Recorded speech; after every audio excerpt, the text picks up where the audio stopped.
नमस्कार साथियों।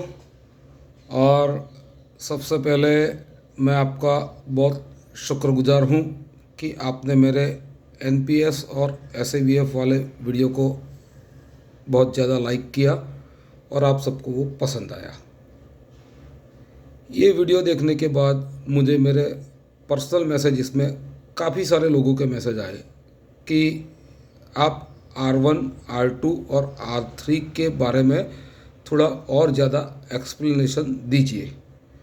तो मेरा ये नम्र प्रयास रहेगा कि इस वीडियो के अंदर मैं आपका R1, R2 और R3 के बारे में जो भी डाउट्स है उसको मैं क्लियर कर सकूं। तो हम सबसे पहले बात करेंगे R1 ऑप्शन की। इंडियन ऑयल कॉरपोरेशन के अंदर एम्प्लॉइज़ की डेथ हो जाने के बाद रिहेबिलिटेशन स्कीम के नाम पर 3 ऑप्शन शुरुआत से दिए जा रहे हैं और वो तीनों ऑप्शन हैं R1, R2 और R3। हम बात करेंगे कि इसमें क्या क्या चेंजेस आए, क्या क्या अमेंडमेंट्स हुए और मैनेजमेंट ने एग्जीक्यूटिव सर्कुलर से क्या क्या इसमें चेंज किया। ये सारी डिटेल मैं आपको इस वीडियो में आज आपको समझाऊंगा। फिर से हम एक बार शुरू करेंगे R1 ऑप्शन से कि R1 ऑप्शन क्या है। कोई भी एम्प्लॉइज एनीवन जिसकी डेथ होती है तो उसके लिए ये तीनों ऑप्शन अवेलेबल रहते हैं। प्रश्न वो है कि कौन से टाइम पे कौन सा ऑप्शन सिलेक्ट किया जाए। R1 ऑप्शन वो है कि जिसके अंदर आपकी नोशनल डेट ऑफ रिटायरमेंट तक की जो भी लेफ्ट ऑफ सर्विस है वो सर्विस में लास्ट डे बेसिक का 40% अमाउंट गिन कर आपकी जब तक नौकरी हुई है तब तक जो भी अमाउंट एसएवीएफ के अंदर एक्यूमुलेट हुई है उसके अंदर ऐड किया जाता है। फिर से मैं आपको एसएवीएफ की बात बताऊंगा कि एसएवीएफ के अंदर 2 स्कीम थी, डिफाइंड बेनिफिट स्कीम और डिफाइंड कंट्रीब्यूटरी स्कीम। 2007 के पहले डिफाइंड बेनिफिट स्कीम थी, 2007 के बाद डिफाइंड कंट्रीब्यूटरी स्कीम है। तो जो भी एम्प्लॉयज़ 2007 के पहले ज्वाइंट हुआ है उनके लिए ये 2 स्कीम चलती है और ये 2 स्कीम के तहत उनके एसएवीएफ के अकाउंट के अंदर जो भी अमाउंट डिपॉजिट हुई है उनके अंदर ये नोशनल डेट ऑफ रिटायरमेंट तक की अमाउंट ऐड होगी। उसको थोड़ा और ज़्यादा सिंप्लीफाइंग करते हैं कि कोई एम्प्लॉयज़ मानो कि 1995 में ज्वाइंट हुआ है तो डिफाइंड बेनिफिट स्कीम के तहत 2007 तक की जो भी अमाउंट है वो एक पार्ट होगा एसएवीएफ स्कीम का। 2007 के बाद जो भी अमाउंट है डिफरेंट कंट्रीब्यूटरी स्कीम की वो अमाउंट उनके अंदर ऐड होगी और ये दोनों स्कीम की अमाउंट मिलकर फॉर एग्जांपल आप मान लीजिए कि 40 लाख हुई है और एम्प्लॉयज़ की नौकरी अभी 10 साल तक बाकी है। तो ये बाकी रही 10 साल की जो भी डीए बेसिक की अमाउंट है उसके 40% की अमाउंट 40 लाख के अंदर ऐड होगी। फॉर एग्जांपल उसको मान लीजिए कि वो 20 लाख है तो टोटल ये 40 लाख प्लस 20 लाख ऐसे मिलकर ये टोटल 60 लाख हुई और ये 60 लाख जो होगी उसके ऊपर उसके स्पाउस को एक पेंशन दिया जाएगा और उसके स्पाउस अगर नहीं रहती है या तो उसकी डेथ हो जाती है तो ये जो भी अमाउंट है उसकी नॉमिनी को दी जाएगी। तो ये हुई हमारी R1 ऑप्शन। अगर फिर भी इसमें मैं सिंप्लीफाइंग करना चाहूँगा कि नोशनल डेट ऑफ रिटायरमेंट तक की जो भी अमाउंट है वो उसकी एसएवीएफ की अमाउंट के अंदर ऐड हो जाएगी और उसके ऊपर उसको उसके स्पाउस को पेंशन दिया जाएगा। उनके फैमिली के अंदर जो भी डेट के टाइम पर डिपेंडेंट है, बच्चे हैं, जब तक वो नौकरी नहीं करते हैं और कॉरपोरेशन के रूल के हिसाब से उसकी एज लिमिट जब तक नहीं आती है तब तक और उसके फादर मदर ये सबको medical benefit post retirement medical facility के तहत दिया जाएगा। यानी एकदम और सिंप्लीफाइंग में समझेंगे कि जो भी एम्प्लॉयज़ अगर एक्सपायर कर जाता है उसको नोशनल डेट ऑफ रिटायरमेंट तक की अमाउंट उसकी एन्युटी में ऐड होगी। उसकी बच्चे और फादर मदर जब तक जिंदा रहेंगे तब तक और स्पाउस को मेडिकल फैसिलिटी दी जाएगी। ये ऑप्शन किसके लिए फ़ायदा कारक है उसकी बात करेंगे। तो ये मेरे ख्याल से ऐसे लोगों के, ऐसे एम्प्लॉयज़ के लिए बेनिफिशियरी है कि जिसकी 45, 46, 47 की एज में डेथ हो जाती है और जिसकी एन्युटी की अमाउंट 13 साल, 14 साल, 15 साल ज़्यादा बढ़ सकती है, उसके लिए फ़ायदा कारक है। उसके अलावा बाकी ऑप्शन देखा जाए तो R2 है। R2 ऑप्शन और R2A ऑप्शन, ये दो ऑप्शन है जो आजकल लोगों के बीच में काफ़ी दुविधा भरे हुए। R2 ऑप्शन ऐसा था कि एम्प्लॉयज़ की जब तक नौकरी बाकी बची है तब तक उसको डीए बेसिक मिल जाता था। जैसे R1 ऑप्शन में मैंने बताया कि 45 की उम्र में कोई एम्प्लॉय एक्सपायर कर जाता है तो उसके पास ऑप्शन 15 साल की एन्युटी ऐड करने का रहता है। लेकिन R2 ऑप्शन के अंदर ऐसा था कि 15 साल का डीए बेसिक जो था वो उसको मिल सकता था। लेकिन ये ऑप्शन मैनेजमेंट ने अप्रैल 2011 में एक एग्जीक्यूटिव डिसीजन से बंद कर दिया, जिसके बारे में काफ़ी सारा हल्ला गुल्ला हुआ। ऑल इंडिया लेवल के यूनियंस ने एक जॉइंट लेटर भी लिखा और वो जॉइंट लेटर लिखने के बाद काफ़ी सारी डिस्कशन भी हुई और ये डिस्कशन के बाद मैनेजमेंट ने R2 की जगह R2A ऑप्शन को जिंदा किया, यानी नए लाए और उसके अंदर एक लिमिट लगा दी कि अगर कोई R2A ऑप्शन सिलेक्ट करना चाहता है तो उसको सिर्फ 60 डीए बेसिक दिया जाएगा और ये 60 डीए बेसिक जो लास्ट ड्रॉन डीए बेसिक है उसके ऊपर दिया जाएगा।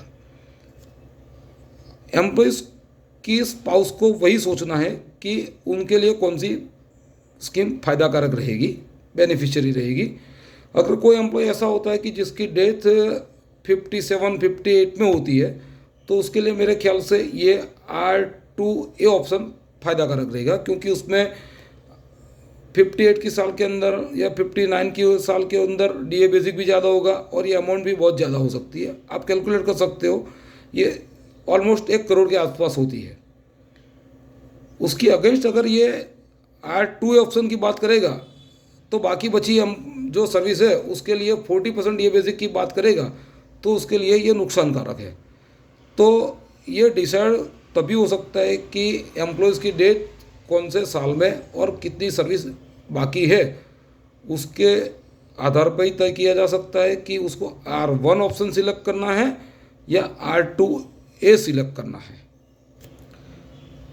इसके बाद आएगा R3 ऑप्शन। R3 ऑप्शन का मेन मकसद है कि एम्प्लॉयज़ के डिपेंडेंट को कॉरपोरेशन के अंदर नौकरी दी जाए।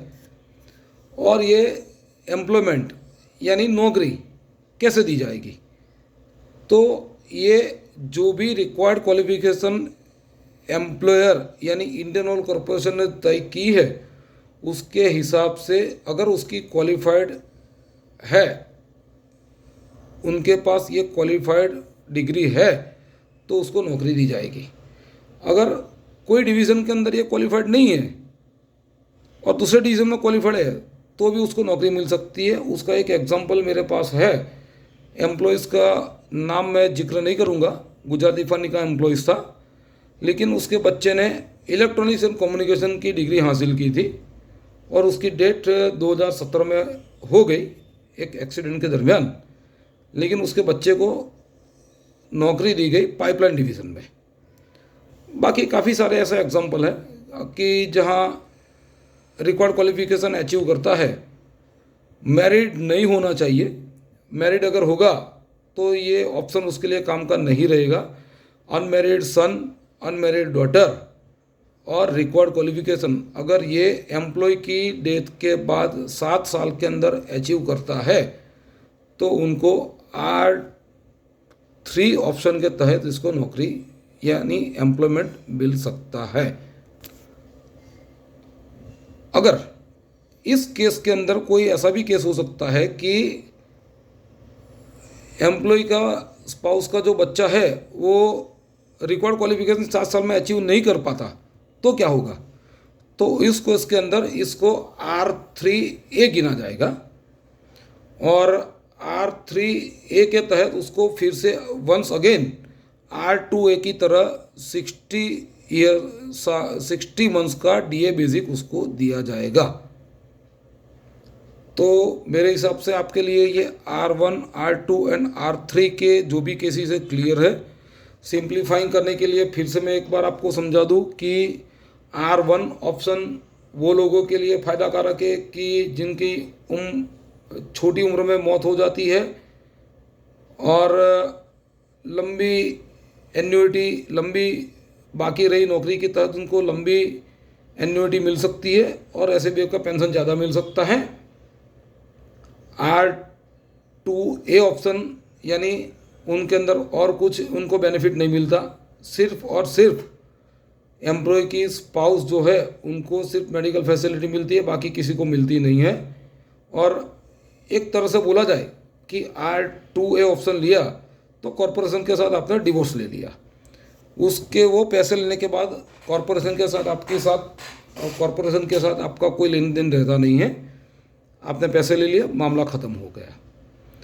और ऑप्शन R3 के अंदर जब तक आप रिक्वायर्ड क्वालिफिकेशन अचीव नहीं करते हो तब तक एम्प्लॉय के जो भी डिपेंडेंट है उनको मेडिकल फैसिलिटी मिलती रहेगी as per his dependent declaration. और जब एम्प्लॉय का डिपेंडेंट नौकरी यानी एम्प्लॉयमेंट ले लेता है उस दिन से उनकी ये मेडिकल फैसिलिटी बंद हो जाएगी।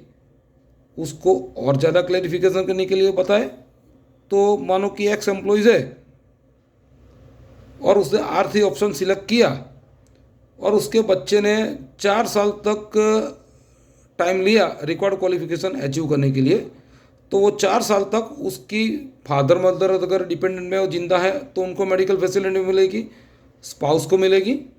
लेकिन जैसे ही उसका लड़का या लड़की एम्प्लॉयमेंट ले लेता है तब से ये फैसिलिटी बंद हो जाएगी और लड़का या लड़की जो भी है उनको कॉरपोरेशन के नियम के तहत उनके फादर मदर को ये मेडिकल फैसिलिटी दी जाएगी। आई थिंक मेरे इस वीडियो से आपको R1, R2 और R3 के बारे में काफ़ी सारी क्लैरिटी हुई होगी।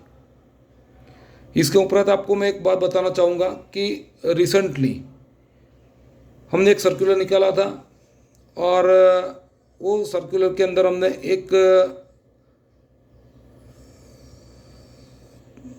तत्काल सहायता योजना के बारे में बात की थी।